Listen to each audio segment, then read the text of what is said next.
Okay, hey, Janir. So thank you so much for finding time for us over here in Germany. This are busy times for you. So thanks a lot for being here. And I don't want to steal too much time. So let's dive right into it. Let me very briefly introduce you. So Professor Bayam is the director of the New England Complex Science Institute, where he, among many other things, I don't want to list all of them, studies outbreaks since, correct me if I'm wrong, but something in the order of 15 years Yeah. already. He gave advice to the WHO for the last Ebola outbreak, where he gave a talk at the WHO in West Africa in 2014. Especially important for today also is that he is founder of endcoronavirus.org, one of the biggest worldwide initiatives to end the coronavirus pandemic. And me, like Janir, I'm a physicist myself, heading the medical and biological physics section at the Technical University in Germany, and was attracted from the get-go when I first saw Janir's work, uh, how to deal with the pandemic. So Janir, Germany and large parts of Europe, as well as the US, are in a crisis, I think. It's fair to say. Numbers of infections and deaths go through the roof. So my first question would be, what do you think is the best way out of this crisis? And maybe you can elaborate a little on how this way of out of the crisis impacts health and economy.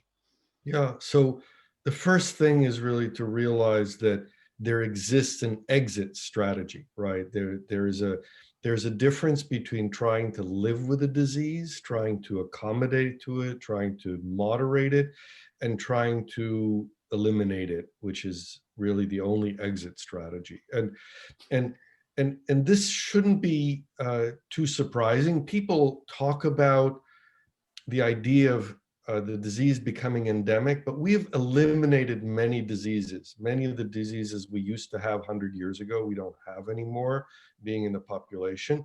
And we've done it by fighting them and fighting them using two different tools. One is social action, where we separate people and we prevent transmission. And the other one is by vaccinations, right? So, so the point is the following: we really want to take the strategy of elimination. And if we take the strategy of elimination, that guides our thinking and what we should do.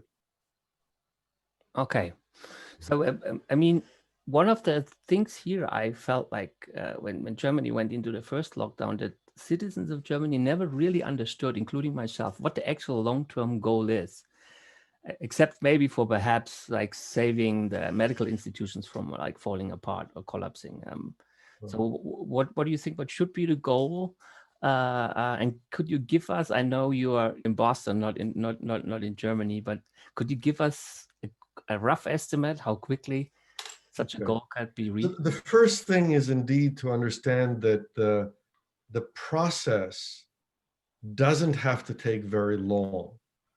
And because it doesn't take very long, the idea that we have to trade off between economic effects and health effects is wrong, right? Because if you have to take strong action to limit the economy and then it takes you a long time to solve the problem, then you've hurt the economy and you've helped the health. But if over a short period of time, you can get to a condition where you no longer have the disease significantly in the population, then you can open up the economy and the economy can be healthy and the public can be healthy. And that should be the goal.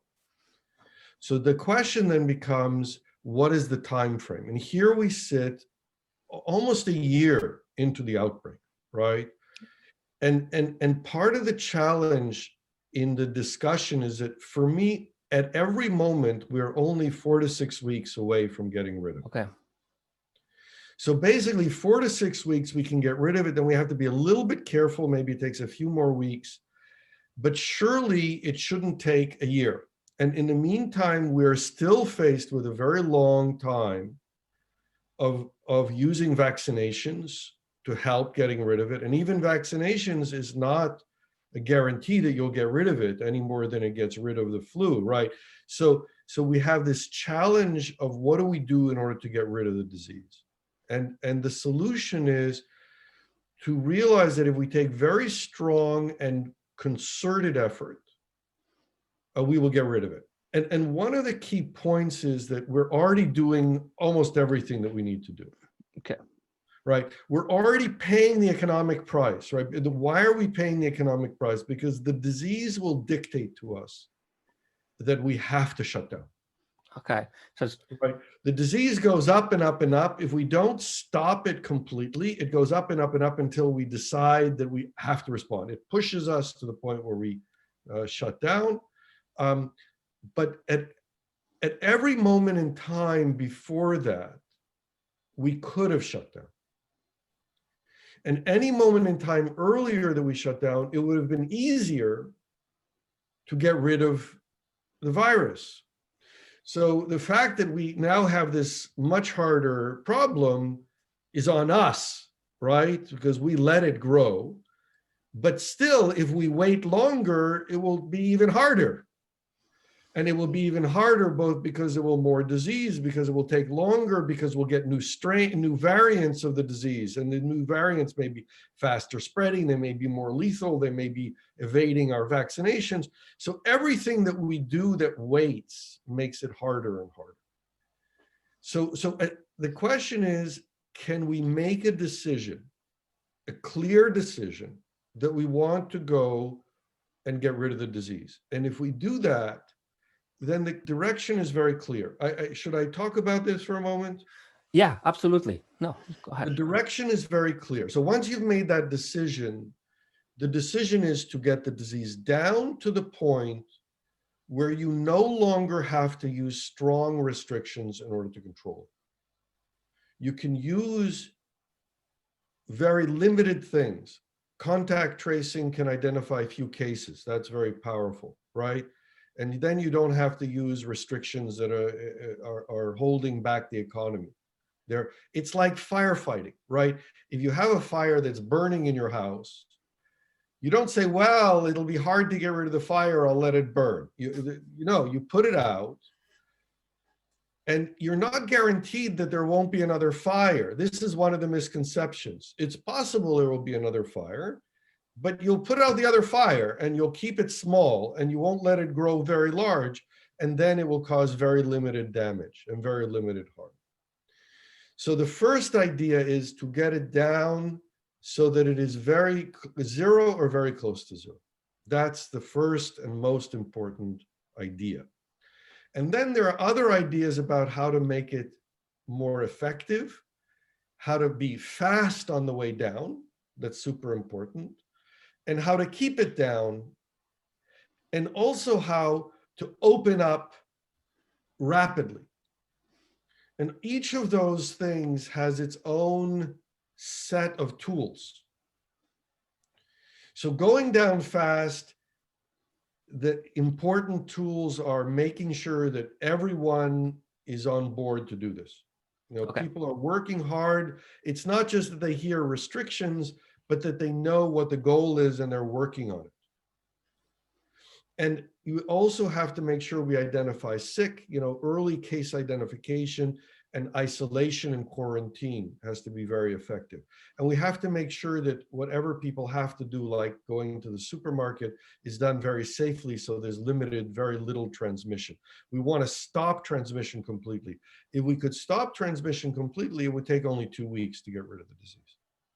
But we can get it in countries we've gotten down to that it goes down by more than 10% per day. Okay. And if you can get it to go down by more than 10% per day, in 10 days, right, you get it down dramatically, right? So in a month, you can get it to go down by by a factor of 100, right? If you do it well. And so it's very dramatic decline. Okay. So a few weeks is enough to get it down to very low values. So that's the first of the tools, getting it to go down very rapidly. The second thing is, how do we make sure it stays down? And that is making sure that we have good contact tracing. It's now we have good mass testing, right? It doesn't have to, you can test the whole population regular basis, or at least significant fractions of the population. That helps to detect if there are a few cases, and then you can find if there's a small outbreak and stop it very quickly.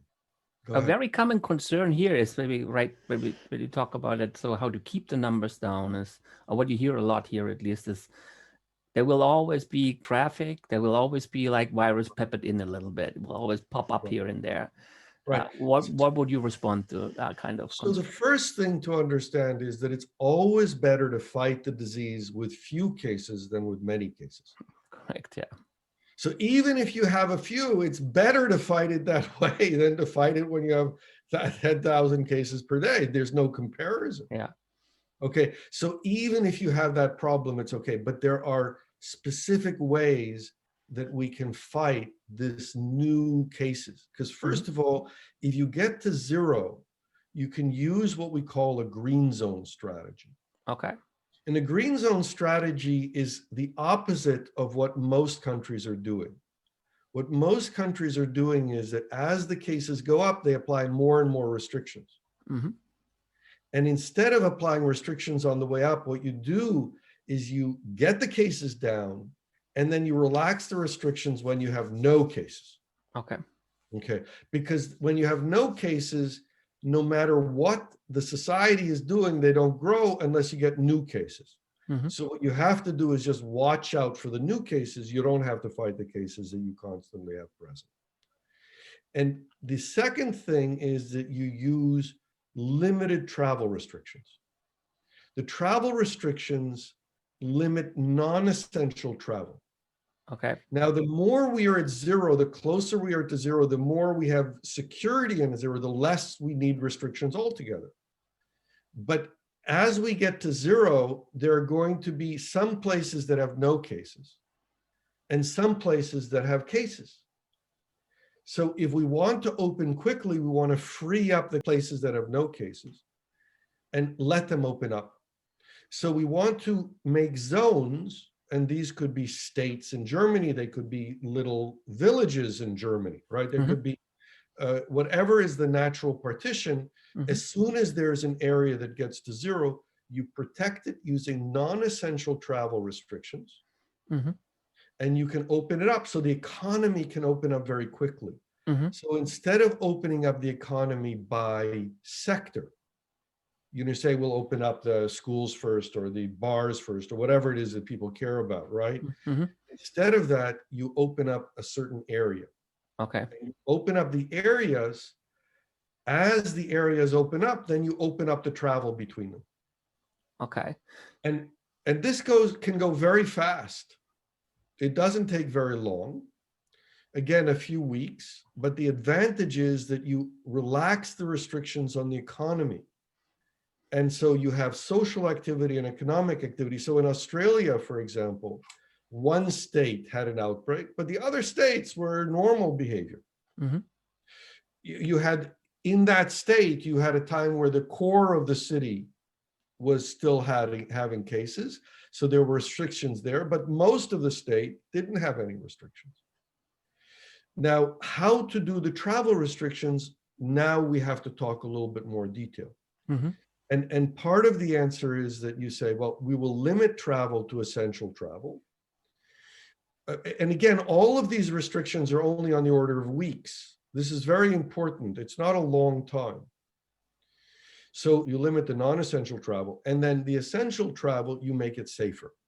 If people are commuters, you give them instructions about, taking precautions. And you decide how much risk you can take and how much you need to allow people to travel. And all of that can be done based upon the ability of people to be protective of not making transmission and how essential, right? This is essential travel. How essential is the travel? As you do this more effectively, the area that is protected gets larger and larger. So you start by having maybe a village here and a village there, and then you have a state here and a state there, and then you have a country here and a country there, and then you open up the countries. So having a European collaboration to do that would enable all of Europe to get to the same state if everyone is willing to engage in this, and there's no harm. There's only benefit. So if all of Europe, then, maybe then you have to keep restrictions on travel from Europe to other places. But that's, of course, much less problematic than having restrictions from Germany to Belgium. And that's much less problematic than having restrictions between villages or towns within Germany. Mm-hmm. So that's how you solve the problem I think that's using the travel restrictions. I think this sounds very different from what Germany has done before, because it sounds to me that you link the opening and the degree of restrictions to the number of cases you have. So it becomes beneficial to bring numbers down. I had the impression after the first lockdown, it was almost like try to max out what's allowed. Right. Go as high as you can, open up as much Exactly. as you can, always stay below those 50. Number 50 was a magic number, which was very quickly The huge advantage of opening up after you get to zero is that you open up normally. Mm-hmm. Mm-hmm. Instead of, if you open up as much as you can at any time, you're guaranteed that you cannot open up very much, because as soon as you open up, you're having exponentially increasing cases again. Mm-hmm. It's natural. It's not that we haven't been doing all of these things already. We have been doing all of these things. We just haven't put them together in the right order. So all we have to do is kind of reverse. We want to use the strong restrictions, get to zero, and then open up, and then we can open up effectively. We've already been doing travel restrictions. It's just that we have to use the travel restrictions first and then relax them after we're able to relax them safely. This actually is the perfect transfer to the next question that I was thinking, that very often here we have to listen to that other countries, when you say other countries have managed the crisis better, like Vietnam, China, Taiwan, Thailand, you could list a lot, but also New Zealand and Australia. And in these discussions, they usually are suffocated with statements like in the early on, we don't live under a dictatorship and we are not an isle and so forth. You probably heard many of those, and I would like to hear your response to that. So, each of the countries, every country has its own unique qualities. But we see that very large countries like China and very small countries and very, wealthy countries and poor countries, right? So we have Western countries like New Zealand and Australia that have done it, and Asian countries like, Vietnam and Thailand have done it. And Vietnam and Thailand are not islands. And Australia is not an island. It's a country with multiple states. And they have to control the borders, right? Just like in Europe, one would have to control the borders in order to do this. And they have urban areas, right? Regular cities that are like European cities. There's no circumstance that hasn't had this work. Not really. It's just a question of taking the right pieces and putting them into place. And again, Australia has land borders and it's done, but even within cities, they've done land borders. There's no particular challenge that I've seen. I mean, as an example, right, we know that it's extremely difficult in major slums to do this, right? It's very hard. But even there are places in the world where it's being successful to do it in major slums. It's a question of adapting the method, realizing what the goal is, and often the most important thing is just making sure that people understand that there is an opportunity to get rid of the disease. And if there is, everybody wants to get rid of it. And people work together very hard. And if you set it up in zones, one of the amazing things that happens, of course, is that everyone wants their zone to get there first. Mm-hmm. And so, people really work very hard, and they, collaborate within communities to make sure that cases are identified and to get rid of it. And surely, if in a particular state in Germany or in Germany as a whole, if there was a decision to do this and to say, okay, we're going to make these as the zones, and we'll just say, this is something we're going to do together. There surely is no reason to believe that this is something that is difficult for Germany to do, more than it is difficult for many of the other places like Vietnam and Cambodia and Thailand and Australia and New Zealand. Every place that has been successful has faced challenges and has met those challenges. Yeah, it's actually, I looked up the border of New South Wales and Victoria to where you have Sydney, and And That's right. Melbourne, not exactly small cities, has a larger border than Bavaria, which is the biggest state in Germany. And the city size is bigger than Munich, which is the biggest city in Bavaria. So I totally agree. It's like probably learn and adapt as good as you can instead of shut down the idea. Right. And the main point is that if one can sit down together, right? I mean, part of the problem is that Europe has not faced an outbreak in many, many, many years, right? Right. And surely not an outbreak that's as harmful to life and to the economy as this one. Right. And so there isn't the expertise. Right. And so the point is that what you do is you sit down with the people who have done this and you say, okay, you know, so far what we've been doing hasn't worked out that well. Let's learn from what, you know, you've done, and let's see if we can apply this over here. Is it difficult? Is it impossible? Is it possible? And my statement from my knowledge, and I've worked in Africa in fighting Ebola, and I've worked, you know, in collaboration with multiple countries, including advising Australia on what they did there. And that was very early on, before the recent outbreak, you know, just to tell them that they should take strong action. Mm-hmm. But I think that the point is that it's not as hard as it seems. There's a real misconception. The most important is actually to make the decision. Because once you made the decision and you start asking, okay, how am I going to execute? The execution steps become the kind of plan, you know, the way you normally go about taking a goal and turning it into something that you execute on, and then you do it.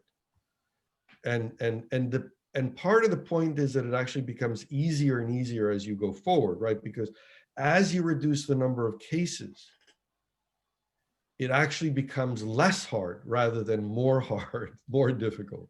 Right. So right now we're doing the hardest thing. And if we go about doing this, then it'll become easier and easier as we get there.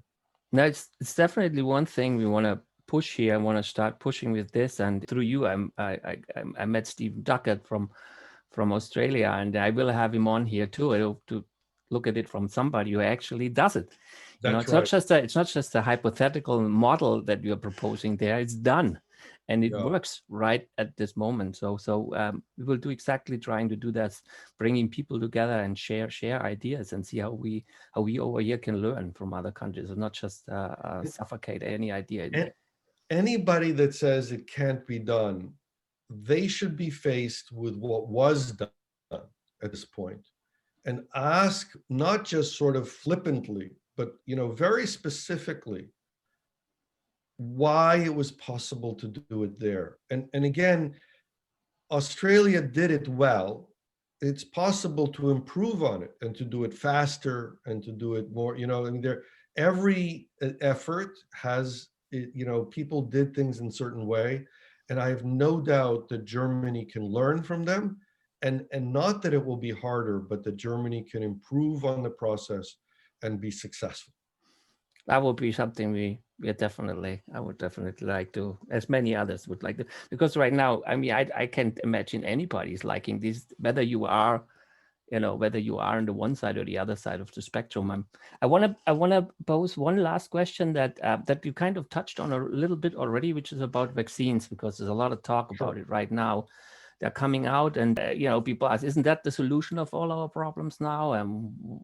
So what do you think is the role of vaccines at this moment in the pandemics in a country like like in the US and Germany? You are not much better off over there. The first statement is pretty clear. The mass vaccination will still take time.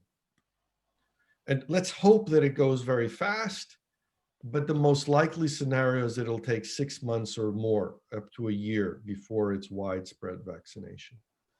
And that's a long time. Again, if we can get rid of the disease in 4 to 6 weeks in most places in the country and open up in a couple of months, the tremendous advantage of doing so is clear. And again, the smaller the area, the faster you could get it to zero. So if you do it in a state in Germany, it can get even faster to zero, because you can do it more locally, and you start I mean, it's all about getting it to zero. And if you have a small area, right, in a home, you can get it, it takes a week, 2 weeks, right? In a little village, it can take 3 to 4 weeks. But in a state, maybe it takes 4 to 6 weeks, but then you're opening up very quickly in most of the places. Mhm. So the first thing is you can do it faster if you don't wait for the vaccine. The second is that the vaccine, waiting for the vaccine has lots of risks. Some of them we didn't know before, like, will it work at all? So now it seems like it's working. And now it seems like it may not be so dangerous. That's great. But there are other dangers, which is if we wait with a lot of transmission, then the virus mutates.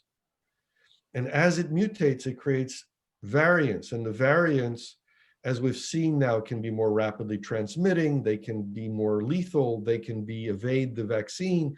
And if they evade the vaccine, then we have to make a new vaccine and we have to build up that. And maybe it'll go faster than the last time. But again, how much more time are we going to play this fight back and forth with a virus, giving it all kinds of chances to create more and more harm? So the short story is, the best strategy is to act the fastest. We anyway have to limit travel. We anyway have to do lockdowns. Why should we compromise and let it be longer than it has to be, when the best thing to do, where we want to take not the health hit, we want to take the economic hit quickly, rapidly, and open up to normal. It's the best strategy. It's clearly the best in Australia and New Zealand and in China and Taiwan and so on. The question about whether we can do it is a question that can be answered.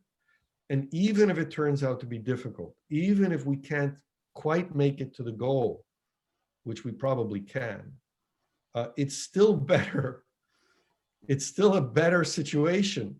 Because if we have very low transmission, then we have less health problems, we have less economic impacts, and we have less vulnerability to new varieties that will come back and hurt us more. Right, let alone like mental health issues and that kind of stuff that's also Absolutely. skyrocketing. I want to, on the vaccine, a final question, if I may, Yanier. Is that the new UK variant, when everybody's talking about it right now? And I had to imagine that this is correct, that it really increases transmission by, like, let's say around 50%. That this also poses a new problem on the idea of the herd immunity. Wouldn't that push up the number? Yeah, it pushes it up to higher 80 or values, something. 80 or 90%. I mean, and again, even that number is not a number, right? Because you don't want it to transmit in the population. Because it will keep cycling. You have to be way above that number in order to stop it, and also because the vaccinations may not be 100%, so you really have to do it basically at this point at 100%. So that may take longer, and so on. But again, I mean, at this point, we're looking at this new variant, and you're saying, well, let's calculate what will happen with this variant. But there may be other variants that are going to be growing in the next week, right? Yep. Here, now we're shutting down borders because of this variant. Yep. And people are saying, well, maybe we shouldn't shut down because it's already here, but then there's going to be another variant now. The next one, yeah. Growing. And that variant is growing. Where is it? Maybe it's in France. Yeah. Maybe it's in the other side of Germany, you know? Yeah. So the point is, the sooner we take this seriously, the sooner we realize that by fighting it, we have a much better advantage than by letting it fight us, right? Because as soon as we start fighting aggressively, we can be improving our situation. Every time we wait and don't fight it, the situation for us gets worse and the situation for the virus gets better. Yeah. And this looks like it's got many levels. So like you said it nicely on the physicist's view, and you make this great example with the firefighter, but also biologically, just the more we let it spread, the more mutations, the more likely we get a monster out of this eventually. So even from the biological perspective, keeping the numbers down will help us eventually. That's right. We don't want there to be billions or millions of people who are sick, because then we have lots of virus that are around and it's mutating and it's creating more. And evolution will, not be on our side. No. Yeah, It's better at evolution, and we are better at social action. Yeah, absolutely. Great. Yanir, this was great. I want to wrap it up. I promised you this will be short. I also want to stick to that. So thank you very much for these very clear words, how we get out of this mess. Hopefully we will make some progress over here. I'm sure for those out there listen to this, there are lots of questions out there. Yanir's page will be posted down there, endcoronavirus.org. He has many videos, explains a lot of things, interviews, so you can dive into much more details, lots of literature. If you're interested in, please also feel free to get in touch. We are all in a state of uncertainty, as Yanir says, we all want you to get out of this situation, whether you are seriously worried about health or you don't, whether you worry about your kids or your job or whatnot. I strongly believe this is the best way, what you described there. It's, I think, also compatible with what Jola Briesemann here. She's a physicist also here. She pushes a lot. She had recently an article or a statement published in Lancet that makes the similar points as you. Get the numbers down and keep them there, just like you stop a fire when it's small, not when the entire city is in flames, which is a lot more expensive too. So also that's right. And Matthias, thank you for your collaboration, and let's work together. We'll make things happen. It will be my pleasure. Stay safe. All the best from my home into yours, and take care. Take care.